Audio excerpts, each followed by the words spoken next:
Roger Goodell could hand down Tom Brady's punishment for Deflategate any day now. With that ruling looming, some are saying pump the brakes. Monday morning quarterbacks Peter King offered his idea for the penalties. Wait. I think it takes a leader to stand up and say, we're going to be measuring the air pressure in football for the first time ever this season, before, during, and after games. And this is too important an issue to not have all the evidence in-house before making a ruling. Now, our ESPN insider Mike Reese also echoed a similar sentiment. If they overturn the suspension altogether or table it to gather more information on air pressure in footballs, they are driven by fairness. This would be an acknowledgement that there simply isn't enough evidence in the Wells report to conclude Brady is guilty. Right, so we heard from Reese and Peter King there. Stephen A., what are your thoughts on this? My thought is that as much respect as I have for the great Peter King, along with Mike Reese, who does an outstanding job for ESPN covering the Patriots, an outstanding job, I respectfully disagree with both of them because I think both of them are missing the point and the issue. Here we go again. Well, you asked. I didn't volunteer this answer. I didn't ask. She did. Well, what you want me to do? Ignore the question? I got to answer it. Right. So that's what I'm doing. Here's the deal. They're focused on Deflategate. Let me emphasize this again so everybody in America will understand where we are coming from. I don't believe the deflated football issue is an issue. I don't care if Tom Brady was throwing Nerf footballs. He's still a bad boy. He still shellacked the Indianapolis Colts in that AFC Championship game. They still went home. He still went to the Super Bowl, and he validated and proved his greatness on the football field yet again by his performance in the Super Bowl, where the footballs clearly were not deflated. So I'm not caring about it. It does not matter. The issue at hand was the NFL spent $5 million to finance Ted Wells' investigation, and afterwards, Ted Wells blistered Tom Brady by saying that he was, quote unquote, generally aware and more probable than not that he knew what was going on. Essentially, they that they deflated football. Essentially, they leaned on that to highlight in their minds that Tom Brady had to know something, that Tom Brady, in essence, was a bit arrogant, dismissive, aloof, whatever word you want to use, towards the folks who came to investigate the matter, and the NFL felt the need to send a message to Tom Brady and future players that we don't care about the fact that you are a champion, or that you're seen as the quintessential ambassador, or that you've done things the right way, or whatever the case may be. The fact of the matter is that we are the shield. You play for the New England Patriots, but the New England Patriots falls under our umbrella. That is the NFL. They are not bigger than the NFL. And when we send people to ask you questions, to investigate a matter, damn it, answer the questions. And make sure that you come across as cooperative as you can be. Otherwise, we are going to deal with you. It is that simple. And to me, that's a profound message to send. Now, I'm on the record, Skip, saying, and I don't care what anybody says, there is no way on earth that it is fair to the great Tom Brady to have him suspended for as many games as Greg Hardy. One has nothing to do with the other. We understand that. But this man was found guilty in the state of North Carolina via a bench trial by a judge for domestic violence. Okay. You can't suspend Tom Brady the same amount of games as him. But you can send a message to Tom Brady. Okay, fine.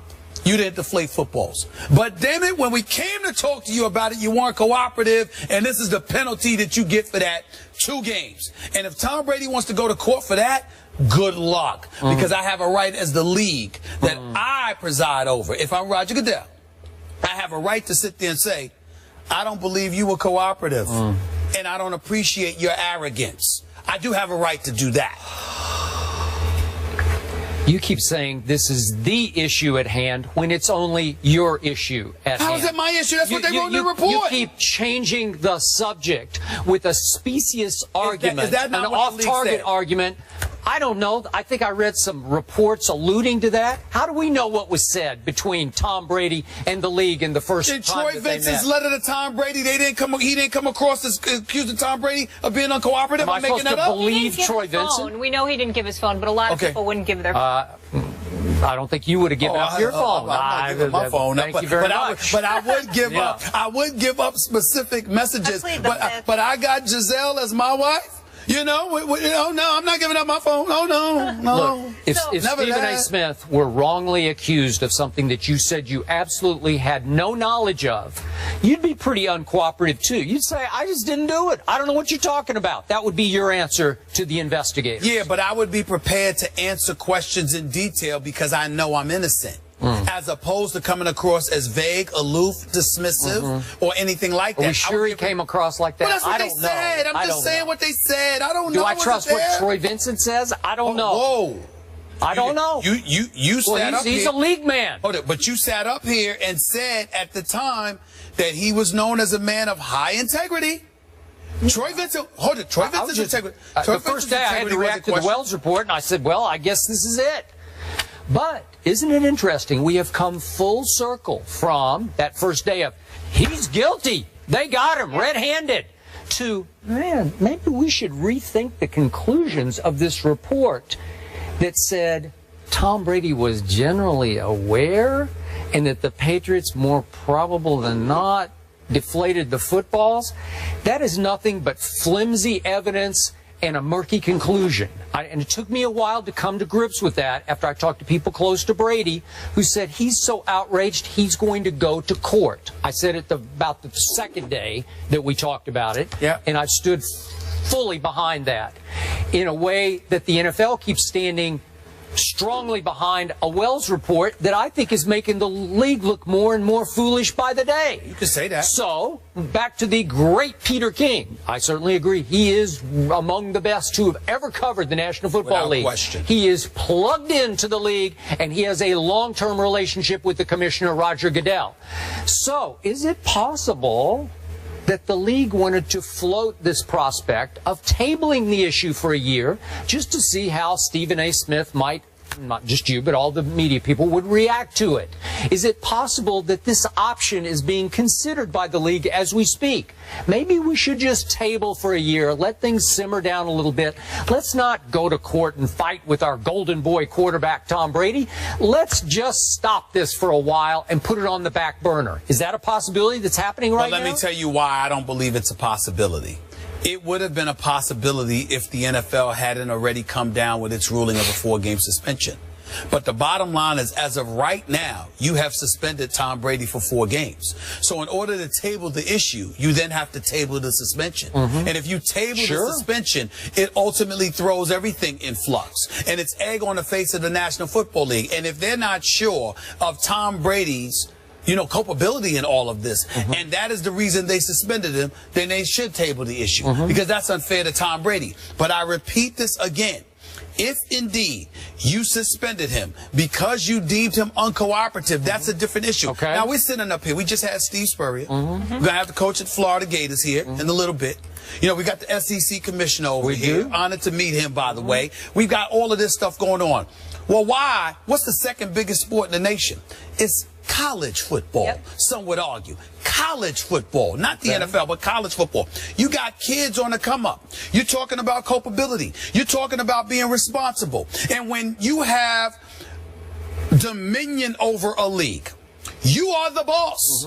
When you want to sit here and say, well, Stephen A., you ain't turning over your cell phone. Yeah, that might be true. But if they ask me, pertinent to this issue, we want to see any messages or any emails or whatever that the correspondence related to that. And let's say, for example, ESPN wants that. Well, we got Bob Iger, Walt Disney, we got John Skipper running it, we got Mr. John Wildhack. Okay, let them ask me for my cell phone. Here you go. Pertinent to this issue. Here you go. You know why? Damn it, because they're the boss. I work for them, and that's the way it goes. You can't have Tom Brady, quarterback for the New England Patriots. You've got the NFL, Troy Vincent, and all of these boys, security literally escorting these equipment personnel and the likes to the locker room at halftime, bringing into question deflated footballs because the Indianapolis Colts reported it, okay? They're addressing the issue. They came to the Patriots. They ultimately gave you time. They didn't even bother you Super Bowl week. They didn't bother you the week before Super Bowl week. You decided to give those press conferences if you were Bill Belichick. You decided to give that a joke of a press conference if you were Tom Brady leading into Super Bowl week. And then after all of this, you got Tom, and here we come with this investigation to talk to you, and you don't have answers for us. That's a problem. Okay, but we've been over this ground again and again. If they say to Tom Brady, you can pick and choose the texts and the emails in your phone. Said. Yeah, Which that's just nonsense. Well, who wouldn't say, okay, I'll do that? I don't know what actually happened here. You either have the phone or you don't have the phone. Ted Wells said, we don't have to leave this room. I don't need to look through your phone. Whatever, this is Ted Wells on the record. He spoke on this. That's just absurd. No, Skip. You can't say it's absurd if he's on the record telling you exactly what he said to them. According to Ted Wells, he said, quote, show me the emails or correspondence directly pertinent to this issue. I don't want to see any of your personal emails. Yeah. I will take your word for it. Just show me what you sent to the equipment manager. I don't know what was said. And Tom Brady. Maybe Tom Brady said there were none. All I'm saying, Skip, is this. Some people delete messages. So we're going to deal with what the report says, but we're going to ignore Ted Wells directly quoted in the aftermath of the Maelstrom of controversy it created. He is directly quoted on the record. Last quick saying point. what he demanded. You brought up Mike Reese. No. You brought up Mike Reese. He's one of my favorite beat writers. Covers the Patriots. Sure. You point out he does so even-handedly and objectively. Yes, he does. And I was pretty surprised, pleasantly so on my part. Mike Reese concluded today that the 4 games should be reduced to 0 games because the NFL has no history of evaluating the inflation of footballs. They need time. Fine. Okay? Put it to 0 games if it's about deflated footballs, not if it's about Tom Brady's cooperation. I think they already succeeded in tarnishing Tom Brady's reputation. Okay. That's what they set out to do. One other thing that I want to point out quickly, too, there, that Peter King brought up in the article, if they reduce Brady's suspension, they're also going to have to reduce potentially the Patriots' punishment as well, because they have one there with draft picks. And again, if it is the 4 games, we have the Patriots schedule here, Steelers, Bills, Jags, bye, and then at Cowboys. But joining us now, we go back to the college game, SEC football. The new head man of the Florida Gators, Jim McElwain, joining us now. He's back in the SEC. Welcome, won 2 national BCS guys. championships as the Alabama OC. Come on up. Great to Come be on here. up. Come on up. Really appreciate it. You guys Very doing nice to all right? meet you. Great to see you. Hey, Coach. Thank you. How you doing? Good. How are you, sir? Hey, you doing all right, man? I'm great. Good. Meet you. Good.